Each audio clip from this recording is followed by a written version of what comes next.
رسول اللہ سے محبت کرتا ہوں صلی اللہ علیہ وسلم. تو میرے اس بھائی نے کیا کہا کہ اللہ اور اس کا رسول بہتر جانتا ہے.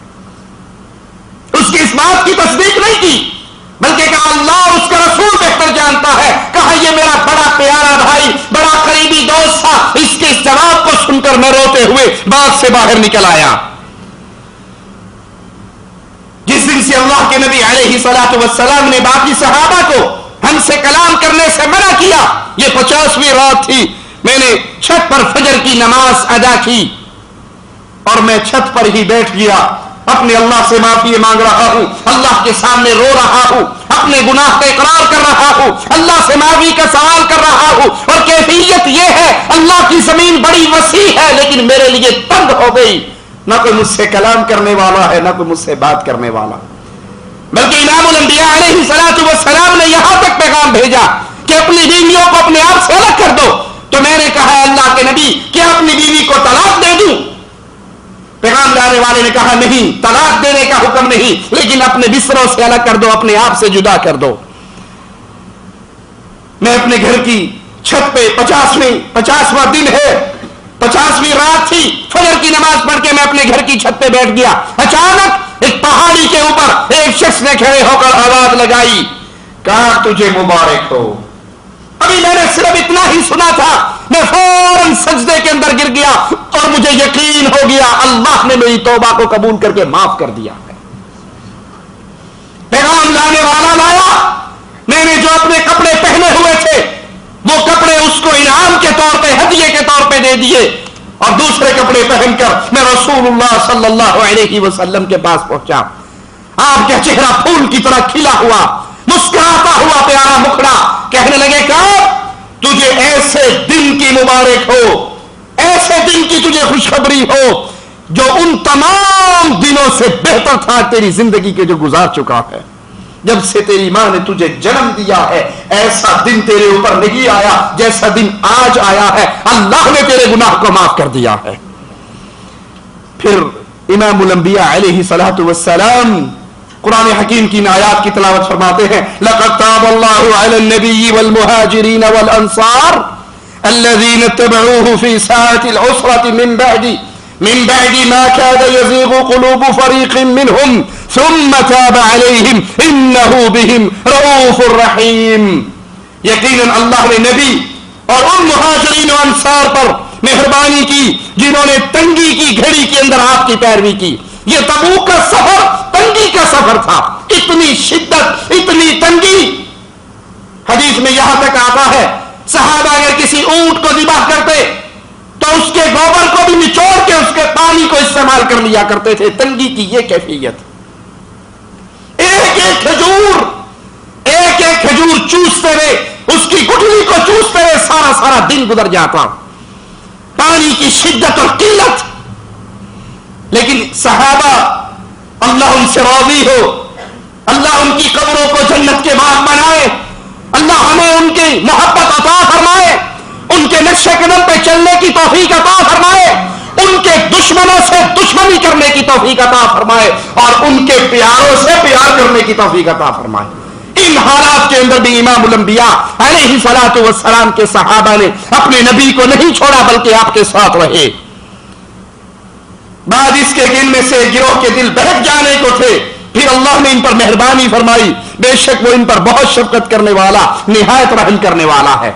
دوسرے مقام پہ غور کیجئے، وَعَلَى الثَّلَاثَةِ الَّذِينَ خُلِّفُوا حَتَّى إِذَا ضَاقَتْ عَلَيْهِمُ الْأَرْضُ بِمَا رَحُبَتْ وَضَاقَتْ عَلَيْهِمْ أَنفُسُهُمْ وَظَنُّوا أَن لَّا مَلْجَأَ مِنَ اللَّهِ إِلَّا إِلَيْهِ ثُمَّ تَابَ عَلَيْهِمْ لِيَتُوبُوا إِنَّ اللَّهَ هُوَ التَّوَّابُ الرَّحِيمُ.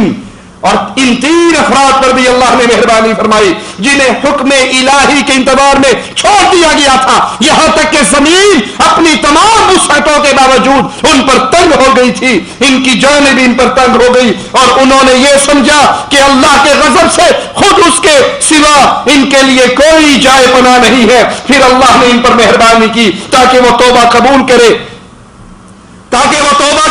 بے شک اللہ زیادہ توبہ قبول کرنے والا ہے. انسان سے گناہ ہو جانا، یہ قصہ مجھے اور آپ کو سبق کیا دیتا ہے؟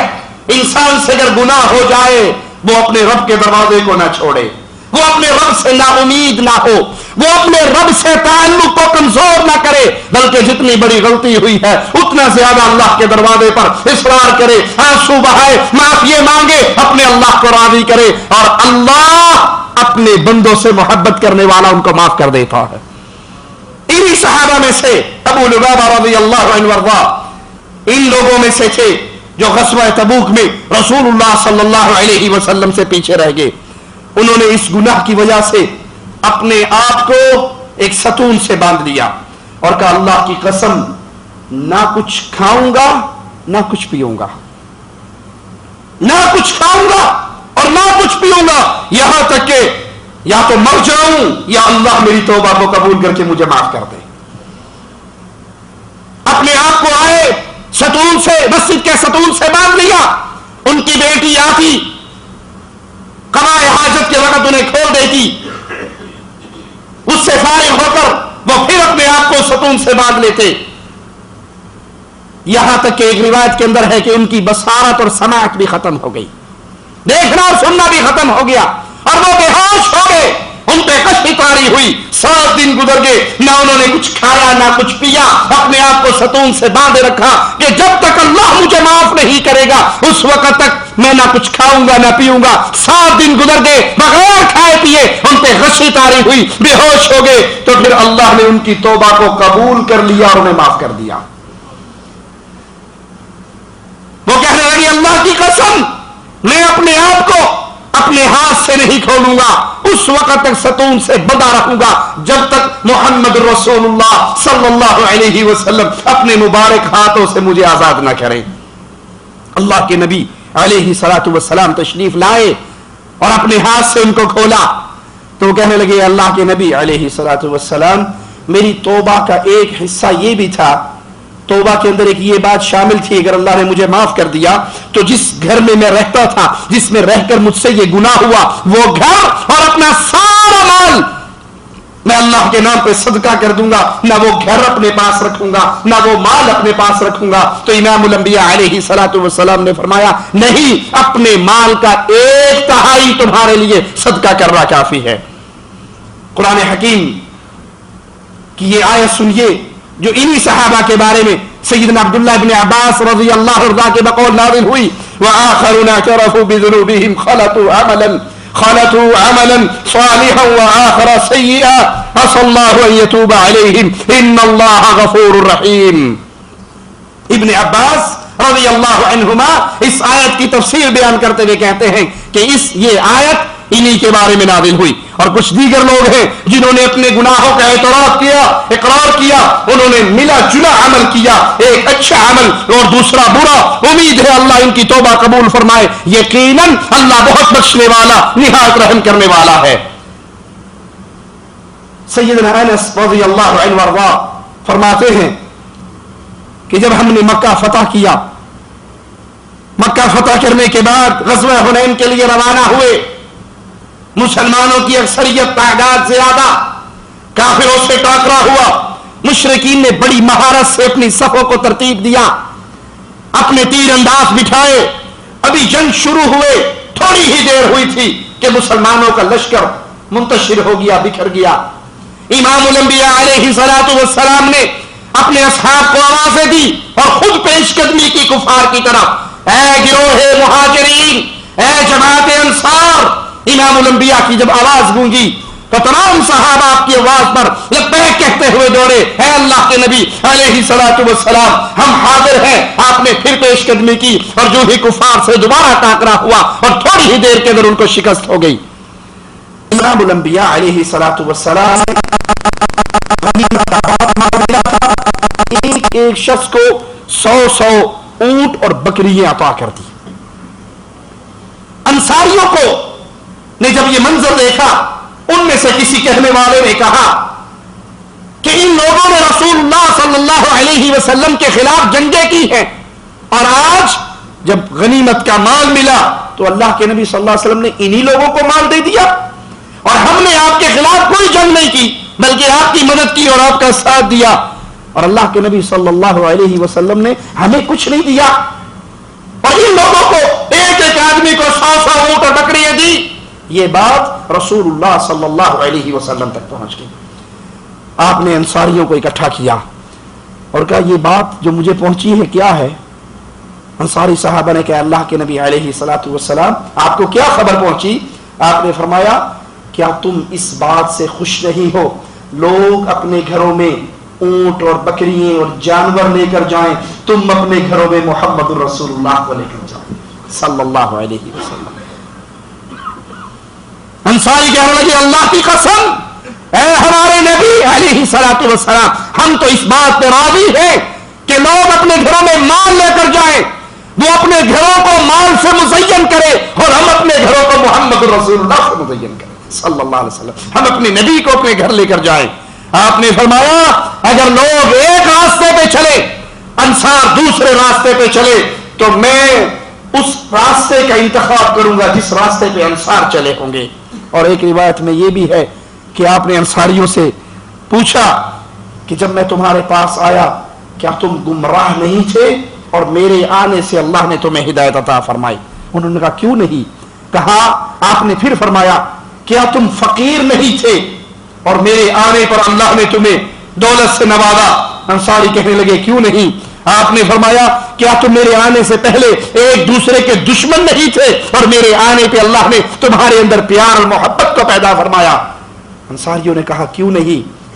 آپ نے فرمایا اگر تم کہنا چاہو تو یوں کہہ سکتے ہو اور اگر تم کہو تو سچ ہی کہو گے کہ اے اللہ کے نبی کیا آپ بے گھر ہو کر ہمارے پاس نہیں آئے تھے اور ہم نے آپ کو ٹھکانہ دیا تھا؟ اگر تم جواب میں یہ کہو اے اللہ کے نبی آپ بے گھر ہو کے ہمارے پاس آئے اور ہم نے آپ کو ٹھکانہ دیا تو ٹھیک کہو گے. انصاری کہنے لگے اللہ اور اس کا رسول بہتر امن عطا کرنے والا ہے. آپ نے فرمایا اگر تم چاہو تو یہ کہہ سکتے ہو کہ آپ بے یار و مددگار آئے تھے اور ہم نے آپ کی مدد کی، اور اگر تم یہ کہنا چاہو تو کہہ سکتے ہو جب آپ تشریف لائے تو تن دست سے ہم نے آپ کی غمخواری کی. انصاری کہنے لگے اللہ اور اس کے رسول صلی اللہ علیہ وسلم بہتر امن عطا کرنے والے. آپ نے فرمایا اے انصار کی جماعت کیا تم اس بات سے خوش نہیں ہو لوگ اپنے گھروں میں بکریاں اور اونٹ لے جائیں اور تم اپنے گھروں میں اللہ کا رسول لے جاؤ صلی اللہ علیہ وسلم. انہوں نے کہا کیوں نہیں اے اللہ کے حبیب ہم اس صحابی ہیں. آپ نے فرمایا لوگ اگر ایک وادی میں چلے انصار دوسری وادی میں چلے تو میں انصار کی وادی میں چلوں گا، اور اگر ہجرت نہ ہوتی تو میں بھی انصار ہی میں سے ایک شخص ہوتا، اگر ہجرت نہ ہوتی میں بھی تم میں سے ایک شخص ہوتا. لوگ باقی انصار کے علاوہ باقی لوگ اوپر والا کپڑا ہے اور انصار میرا وہ کپڑا ہے جو جسم کے ساتھ بالوں کے ساتھ لگا ہوا ہوتا ہے. انصاریوں کے علاوہ جو لوگ ہیں وہ میرا اوپر والا لباس ہے اور انصاری میرا جسم کے اندر والا لباس ہے جو میرے جسم کے ساتھ لگا ہوا. انصاری خوش ہو گئے اور کہا اللہ کے نبی ہم راضی ہیں اس بات پر، ہم خوش ہیں اس بات پر. اگر ان میں سے کسی نے یہ جملے کہے تو پھر فوراً اللہ کی طرف رجوع کیا اور اس بات پہ راضی ہوئے جو بات رسول اللہ صلی اللہ علیہ وسلم ان کے سامنے پیش کی. عبداللہ بن مرزوق ان کی توبہ کا واقعہ سنیے. کہتے ایک دن محفل جمی ہوئی، لہو و لعب کی محفل، اس میں اس طرح غرق ہوئے ظہر کی نماز بھی نکل گئی، عصر کی نماز بھی نکل گئی، مغرب کی نماز بھی نکل گئی. ان کی چہیتی باندھی نے ان کو یاد کروایا کہ نماز کا وقت ہے، اور جب عشاء کی نماز کا وقت آیا تو اس باندھی نے آگ کا ایک انگارہ اٹھا کے ان کے پاؤں پہ رکھ دیا جس سے انہیں شدید تکلیف ہوئی. کہنے لگے تو نے یہ کیا کیا؟ وہ کہنے لگی یہ تو دنیا کی آگ ہے جس کے انگارے کو آپ برداشت نہیں کر سکے. حشر کی آگ کو کیسے برداشت کرو گے؟ ظہر عصر مغرب عشاء کا وقت آ گیا، آپ نے کوئی نماز نہیں پڑھی. یہ بات سننی تھی، یہ جملے دل میں ایسے اترے، اللہ کا ایسا ڈر دل میں بیٹھا، ساری لوڈیوں کو آباد کر دیا، غلاموں کو آباد کر دیا اور اپنے سارے مال کو اللہ کے لیے صدقہ کر دیا. ایک دن امام سفیان بن عیینہ اور فضیل بن عیاض رحمہ اللہ ان کے پاس آئے. ان کی حالت، کہاں مال کی وہ کیفیت، کہاں دنیا کی وہ فروانی، اور اب کا منظر کیا تھا؟ ایک اینٹ کو اپنے سر کے نیچے رکھے ہوئے اس کا تکیہ بنا کر لیٹے ہوئے سوئے ہوئے، اینٹ کا تکیہ بنا کر، کوئی بستر نہیں، کوئی کچھ نہیں، زمین پہ تکیے کی جگہ پہ اینٹ رکھی ہوئی۔ امام سفیان کہتے ہیں کہ جب اللہ کا کوئی بندہ اللہ کے لیے کسی گناہ کو چھوڑتا ہے، اللہ کے لیے کسی چیز کو ترک کرتا ہے، اللہ اس کا نعم البدل ضرور عطا کرتا ہے۔ یہ یاد رکھیے، اللہ اپنے بندوں کو ضائع نہیں کرتا۔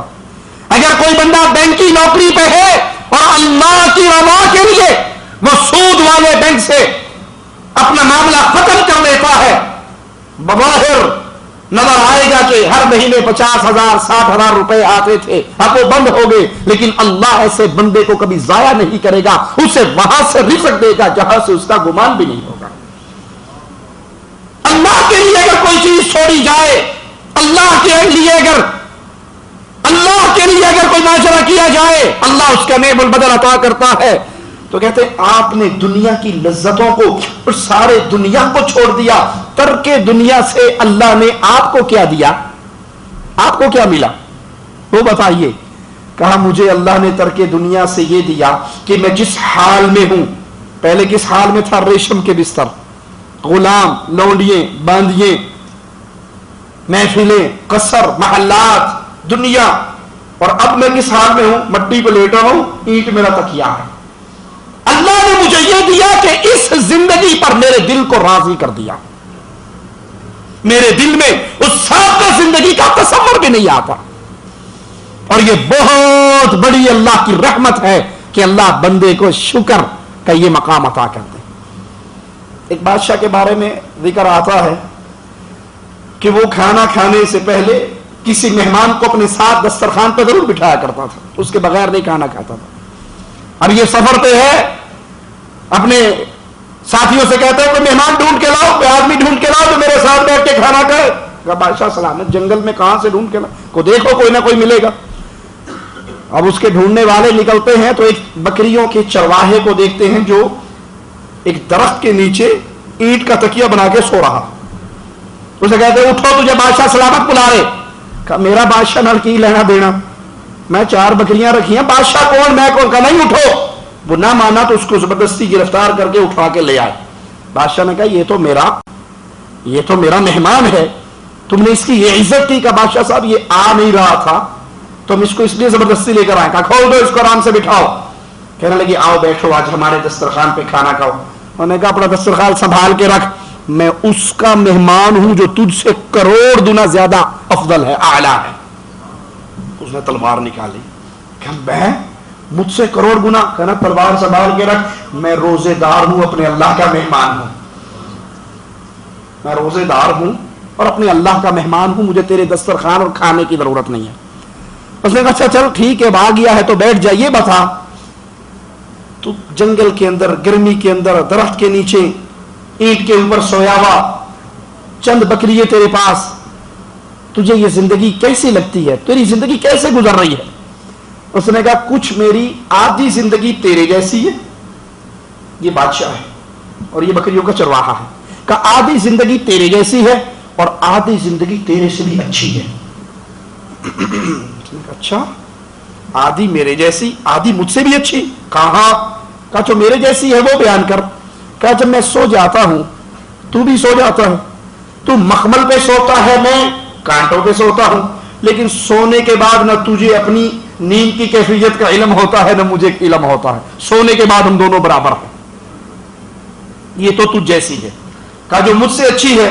کہا جب میں جاگتا ہوں مجھے 4 بکریوں کی فکر ہوتی ہے، تجھے پوری بادشاہت کی ٹینشن ہوتی ہے، وہ زندگی میری تجھ سے بھی اچھی ہے۔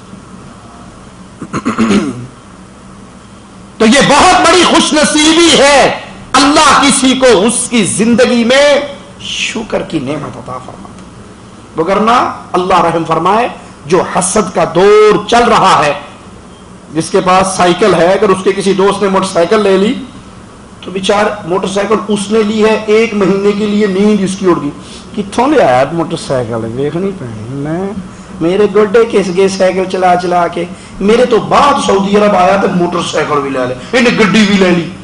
بھائی اس نے لی ہے، حلال لی یا حرام لی وہ جواب دے ہے، تو سڑ کے ہمیں کوئلہ ہونڈے ہیں۔ ایسے نیچے دیکھو اللہ آپ کو شکر کی نعمت عطا فرمائے گا. ایک شخص کے بارے میں آتا ہے کہ اس کے پاس جوتے نہیں تھے اور وہ ننگے پاؤں جا رہا اور روتا جا رہا, اللہ سے مانگتا, اللہ تیرا شکر ہے تو نے پیر دیے لیکن جوتے بھی تو دے دے, فلاں کے کیسے جوتے, فلاں کے کیسے جوتے, میرے پاس جوتے ہی نہیں. تھوڑی دیر کے بعد کیا دیکھتا ہے, ایک شخص اپنی ٹانگوں میں لڑکتا ہوا جا رہا, اس کے پاؤں نہیں تھے. کہا اللہ تیرا شکر ہے پاؤں تو دیے ہیں, جوتوں کی خیر. اگر سائیکل والا پیدل کو دیکھے, موٹر سائیکل والا سائیکل کو دیکھے, نئی گاڑی والا پرانی والے کو دیکھے, اپنے آپ دل میں شکر کے جذبات آئیں گے.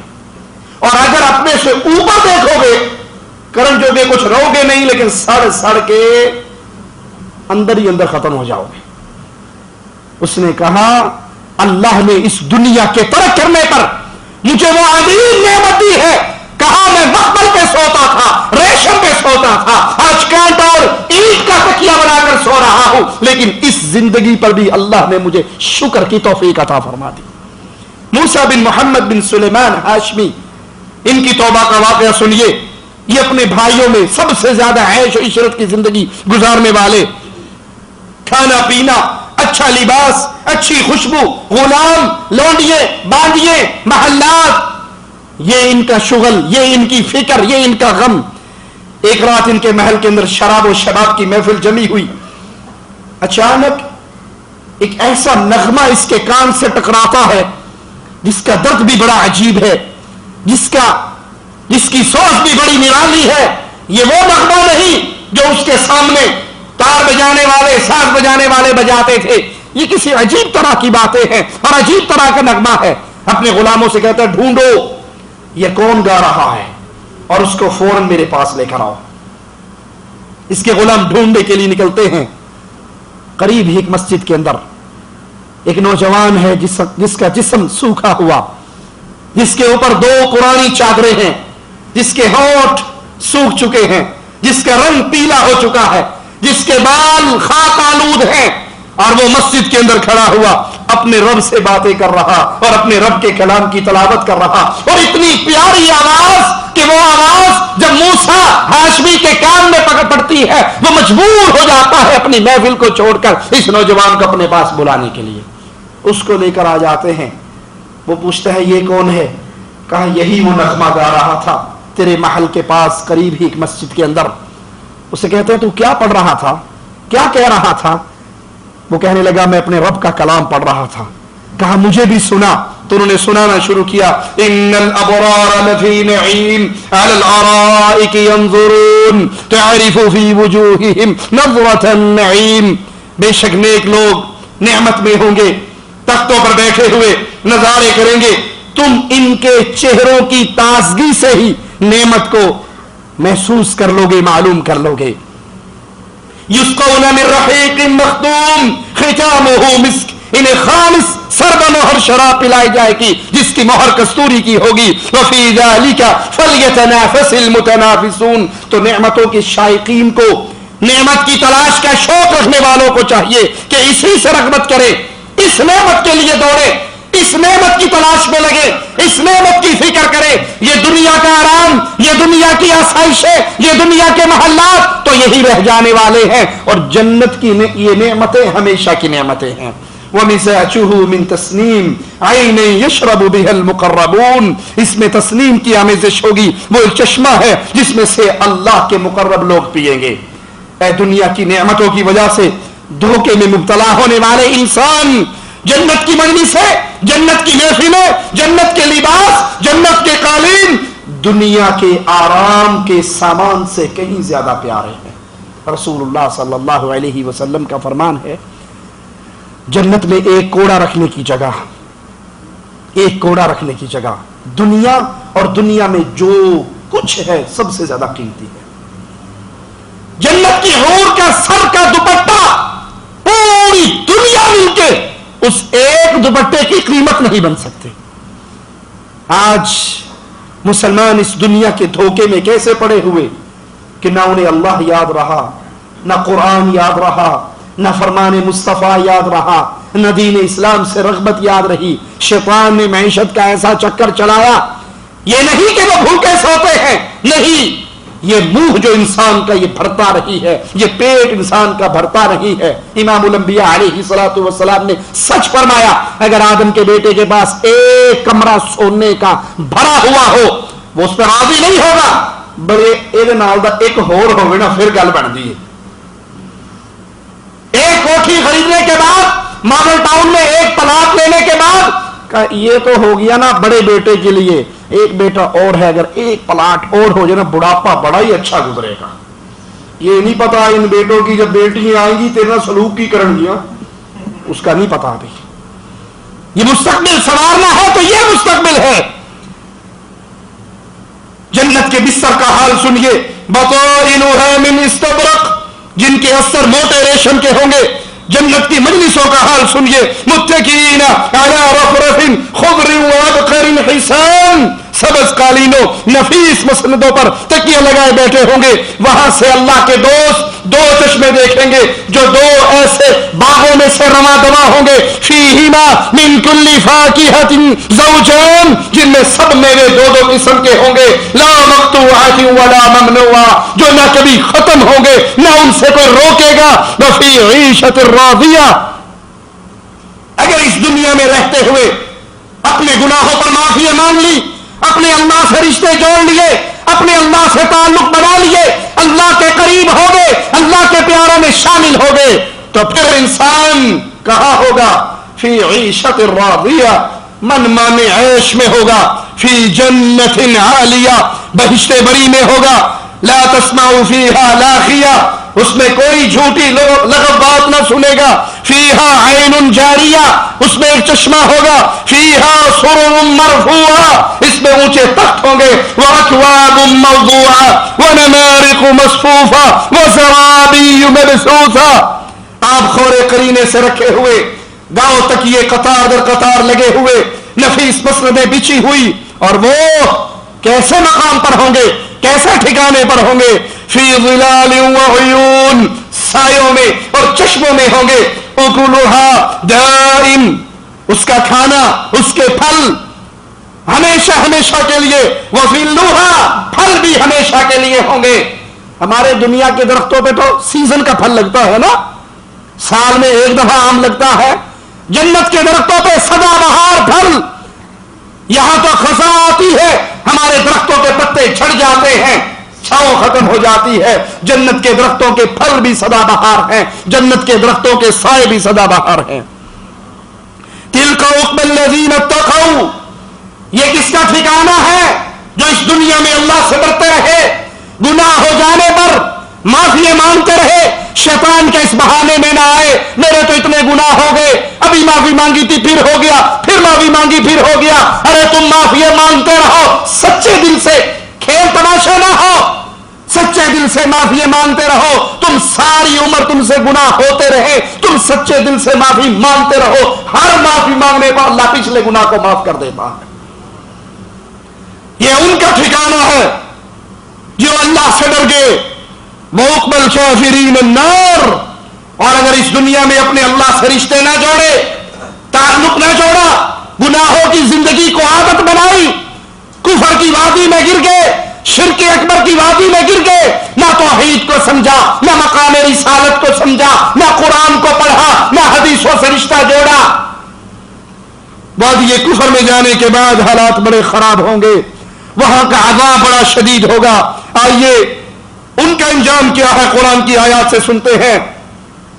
لا یفتر عنہم وہم فیہ مبلسون، ایسے عذاب کے اندر جو ان سے ہلکا نہ کیا جائے گا اور وہ اس میں نا امید ہو کر پڑے رہیں گے۔ ان المجرمین فی ضلال وسعر، بے شک گناہگار لوگ گمراہی اور دیوانگی میں مبتلا ہوں گے۔ یوم یسحبون فی النار علی وجوہہم، اللہم لا تجعلنا منہم ولا معہم ولا فیہم، اے اللہ ہمیں ان بد نصیبوں کے اندر شامل نہ فرمانا، ہمیں اپنی رحمت سے اپنے جنت میں داخل ہونے والے اپنے پیاروں میں شامل فرمانا۔ اس جہنم میں جانے والوں کا منظر، یوم یسحبون فی النار علی وجوہہم ذوقوا مس سقر، جس روز منہ کے بل دوزخ میں گھسیٹے جائیں گے اور ان سے کہا جائے گا اب آگ کا مزہ چکھو. دنیا میں کیا کہا کرتے تھے؟ اے جہاں میٹھا اگلا جا کے میٹھا. یہ جہاں مزہ کرنے کی زندگی کا، اچھی زندگی گزارنے کا ایک موقع ہے. مزے کر لو، آزاد ہو جاؤ. ایک شخص کے گھر کے اندر شراب و شباب کی محفلیں لگی ہوئی. ایک گزرنے والا اللہ کا ولی پاس سے گزرتا ہے، دروازہ بجاتا ہے، اس کی لونڈی دروازے پہ آتی ہے. وہ اس سے پوچھتا ہے یہ گھر غلام کا ہے یا آزاد کا ہے؟ لونڈی یہ سمجھی کہ جو معروف غلام اور آزاد ان کے بارے میں سوال کا نہیں، یہ آزاد کا گھر ہے، غلام کا نہیں. کہا میں بھی یہی سمجھا کہ جتنی موسیقی کی آواز گھر میں سے آ رہی لگتا ہے یہ کسی کا غلام نہیں ہے، اور اگر یہ کسی کا غلام ہوتا تو اس کے قانون کے مطابق زندگی گزارتا. یہ کہہ کر واپس گئی. گھر والے نے پوچھا یہ چلا گیا. گھر والے نے پوچھا کون تھا؟ کہا پتہ نہیں، مولوی صاحب آئے تھے. کہا کیا کہا تھا؟ کہا تھا کہ یہ گھر آزاد کا ہے یا غلام کا. کہا پھر تو نے کیا کہا؟ کہ میں نے کہا کہ یہ گھر آزاد کا ہے. کہا اس نے جواب میں کچھ کہا؟ کہا ہاں وہ ایک جملہ کہہ کر گئے تھے اگر یہ غلام کا گھر ہوتا تو اس کو اپنے آقا کی بات ماننی پڑتی، واقعی یہ آزاد کا گھر ہے جس کا کوئی آقا نہیں ہے. یہ جملے اس کے دل پہ تیر کی طرح برسے کہ میں تو اپنے اللہ کا غلام تھا، میں کہاں سے آزاد ہو گیا؟ یہ شیطان کے چکر میں آیا، اسی وقت لونڈیوں کو آزاد کر دیا، غلاموں کو آزاد کر دیا، شراب کے مٹکوں کو توڑ دیا، محفل کو برخاست کر دیا، اور روتے رہے اس کی تلاش میں نکلے اور اللہ سے سچی توبہ کر کے اللہ کے پیاروں میں شامل ہو گئے. اگر زندگی ایسے گزری پھر تو مبارک ہو، اور اگر زندگی جانوروں کی طرح گزری، کھانا پینا، بچے پیدا کرنا، سو جانا، سامان اٹھا کے گھر میں لے آنا اور سمجھنا یہی زندگی ہے، تو پھر کہا جائے گا چکھو ذوقوا مس سقر، چکھو آگ کے عذاب کو. ایک گناہگار شخص ابراہیم بن ادہم کے پاس آتا ہے اور آ کر کہتا ہے مجھے کچھ نصیحت کیجیے، میری زندگی گناہوں میں ڈوبی ہوئی. اس واقعے پر اللہ سے دعا ہے اللہ سب سے پہلے کہنے والے کو فکر اور عمل کرنے کی توفیق عطا فرمائے، پھر ہر سننے والے کو یہ واقعہ، یہ باتیں اپنے سامنے رکھ کر اپنی زندگی کے 24 گھنٹوں کا امتحان لینے کی توفیق عطا فرمائے.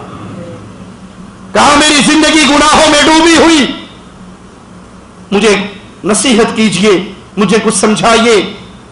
تو کہنے لگے میں تجھے 5 باتوں کی نصیحت کرتا ہوں. اور پہلی بات یہ ہے کہ اگر تو اللہ کی نافرمانی کرنا چاہے، اگر تیرا دل تجھے گناہ کی طرف لے کر آئے، اللہ کی بغاوت کی طرف لے کر آئے، تو کر ایک شرط پر، جس اللہ کی نافرمانی کر رہا ہے اس اللہ کا دیا ہوا رزق کھانا چھوڑ دے. اس نے کہا یہ کیسے ممکن ہے؟ یہ کیسے ممکن ہے؟ ہر چیز تو اللہ کی دی ہوئی ہے.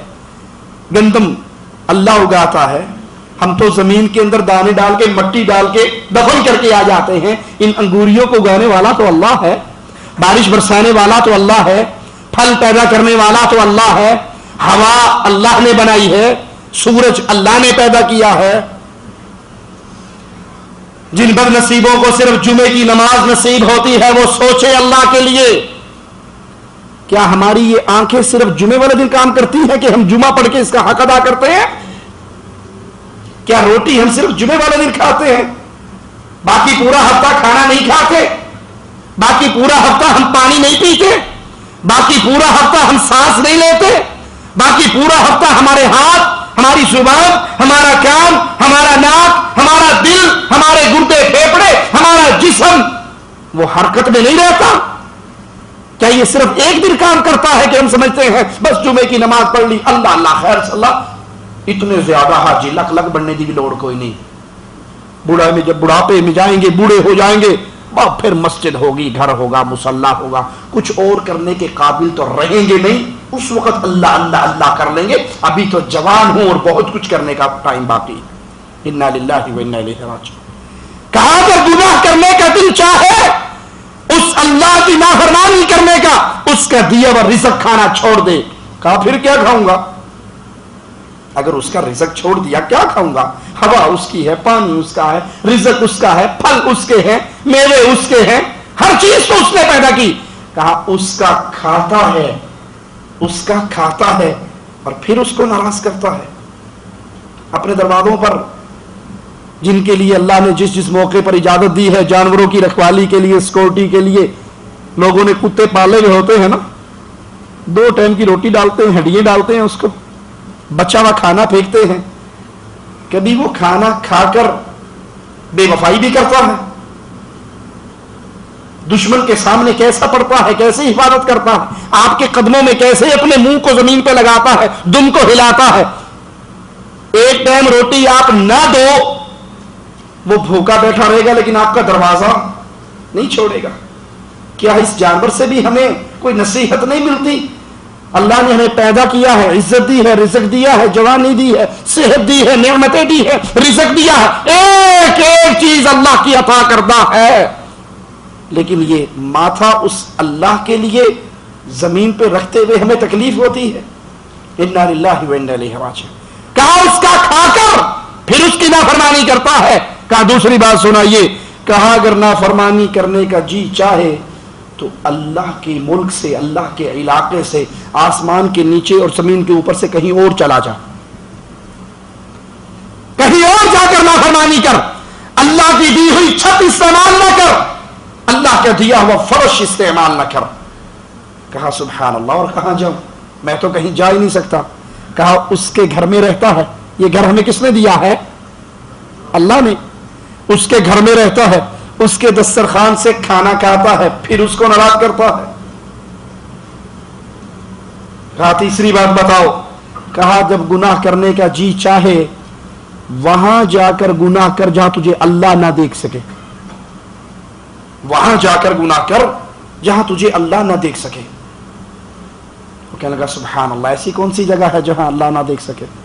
کالی چیونٹی کالی رات کالے پہاڑ کی جڑ میں چلتی ہے، اللہ اپنے عرش پہ ہوتے ہوئے اس کو وہاں پر دیکھ رہا ہے، اس کا رزق دے رہا ہے، اس کے پاؤں کی دھمک اپنے عرش پہ سن رہا ہے.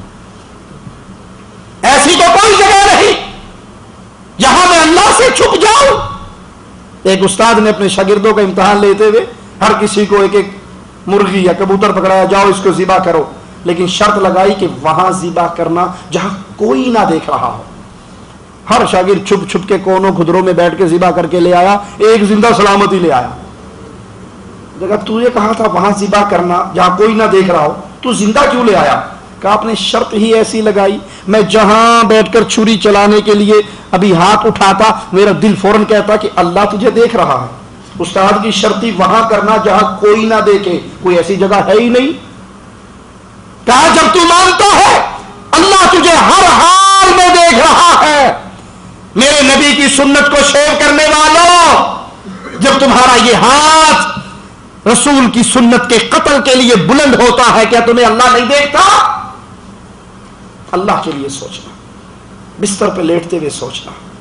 آج تو بیوی کی رضامندی کے لیے یہ جرم کر رہے ہو، قوم قبیلے کی رضامندی کے لیے یہ جرم کر رہے ہو، کل رب کے دربار میں کس منہ سے کھڑے ہو گے؟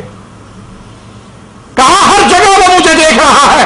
کہا اس کے گھر میں رہتا ہے، اس کا دیا ہوا کھاتا ہے، اور وہ تجھے دیکھ بھی رہا ہے. یہ تینوں باتوں پر یقین ہے، پھر بھی اس کو ناراض کرتا ہے. انسان کسی کے گھر میں مہمان جائے، اللہ کے لیے اعلیٰ مثال سمجھانے کے لیے عرض کرتا ہوں، انسان کسی کے گھر میں مہمان جائے اور اس کی بیٹھک میں بیٹھ کر، مجلس میں بیٹھ کر دسترخوان لگ جائے، کھانا بھی آ جائے، انہی کے گھر میں کھانا کھا کے رات کو سو بھی جائے، اور اسے پتا ہے کہ اس نے ایسے کیمرے فٹ کیے ہوئے ہیں، وہ اندر بیٹھ کے مجھے دیکھ رہا ہے، چوری کرنے کی کوشش کرے گا؟ اوریجنل قسم کا ڈاکو بھی ہوگا تو، لیکن چوری کی کوشش پھر بھی نہیں کرے گا. پتا ہے وہ دیکھ رہا، اس کے سامنے بڑا شریف بن کے کھڑا ہوگا، اور جب پتا لگے کوئی نہیں دیکھ رہا، بندہ تبھی ڈنڈی مارتا. اللہ یہ یقین ہمیں عطا فرما دے کہ ہمارا رب ہمیں ہر حال میں دیکھ رہا. کہا جب مانتا ہے کہ وہ تجھے دیکھ رہا ہے، کھا بھی اس کا رہا ہے، چھت اور فرش بھی اس کا دیا ہوا استعمال کر رہا ہے، اور وہ تجھے دیکھ بھی رہا ہے، پھر بھی نافرمانی کرتا ہے. کیا چوتھی بات بتائیے، کیا جب موت کا فرشتہ آئے، ابھی تو تیری زندگی گناہوں میں گزر رہی ہے، نہ نماز کا پتہ ہے، نہ قرآن کی تلاوت کا پتہ ہے، نہ اللہ کی محبت کا علم ہے، نہ رسول اللہ کی محبت کا علم ہے صلی اللہ علیہ وسلم. اب تو اپنی مرضی کی جانوروں والی زندگی گزار رہا ہے. لیکن جب موت کا فرشتہ آئے نا اور تجھے کہ چل تیاری کر، روح کو باہر نکال، تو اسے کہنا چاٹ کھلو جا، تھوڑی دیر کے بعد آنا. میں نے اپنی ساری زندگی جو گناہوں والی گزاری ہے اس سے معافی نہیں مانگی، مجھے معافی مانگنے دے.